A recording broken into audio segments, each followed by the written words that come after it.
Name the vertex and sides that form each angle. முதல்ல vertex அப்படின்னா என்ன அப்படின்னு பார்த்தோம்னா ஸோ எந்த இடத்துல நம்மளுக்கு இங்கே ஆங்கிள் ஃபார்ம் ஆயிருக்கோ அதை தான் நம்ம என்ன சொல்லுவோம் vertex அப்படின்னு சொல்லுவோம். ஸோ இந்த இடத்துல டி தான், டின்ற பாயிண்ட்ல தான் நமக்கு என்ன இருக்கு ஆங்கிள் ஃபார்ம் ஆயிருக்கு. the vertex is D. அப்புறம் இதோட சைடு என்னன்னு பார்த்தீங்கன்னா DF is one side, அதாவது DF is one ray. அதுக்கப்புறம் இன்னொரு ரே என்னது DE is another ray. Okay, DE ஒரு ரே, DF ஒரு ரே.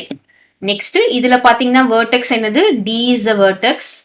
இதுல பாத்தீங்கன்னா இங்க ரே என்னது, so this is DE is one ray. அதே மாதிரி DC, DC, C is another ray. ஓகேவா? இப்போ இதுல நம்ம ஆங்கிள் ஒன்னு சேர்த்திக்கலாம். ஆங்கிள் என்ன ஆங்கிள் ஃபார்மா இருக்கு பாருங்க. we may mark it as angle D னு மார்க் பண்ணலாம்.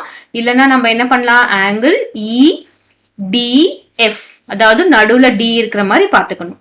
அல்லது இது இல்லனா நம்ம என்ன மார்க் பண்ணலாம், ஆங்கிள் FDE. ஓகே, FDU னு மார்க் பண்ணலாம், EDF னு மார்க் பண்ணலாம். this angle is equal to நமக்கு இங்க ஸ்ட்ரெயிட் லைன் இந்த மாதிரி நமக்கு straight லைனோட ஆங்கிளா கொடுத்திருந்தாங்கன்னா that is equal to என்னது 90 டிகிரி. கிளியரா? சோ இப்போ இதுல இருக்கிற ஆங்கிள் நம்ம பார்த்தோம்னு வெச்சுக்கோங்களேன். சோ இதுக்கும் என்னது we can mark it as an angle D னு மார்க் பண்ணலாம். இன்னொரு விதமா எப்படி மார்க் பண்ணலாம், CDE ன்னு மார்க் பண்ணலாம், CDE ன்னு மார்க் பண்ணலாம். அல்லது நம்ம என்ன மார்க் பண்ணலாம், EDC ன்னு மார்க் பண்ணலாம், EDC மார்க் பண்ணலாம். சோ இந்த ஆங்கிள் எப்படி இருக்கு பாருங்க, this is less than 90 degree. இப்படி ஸ்ட்ரெயிட்டா கோடு வந்தா தான் என்னது 90 degree. So this is less than 90 degree. So this angle we call it as acute angle.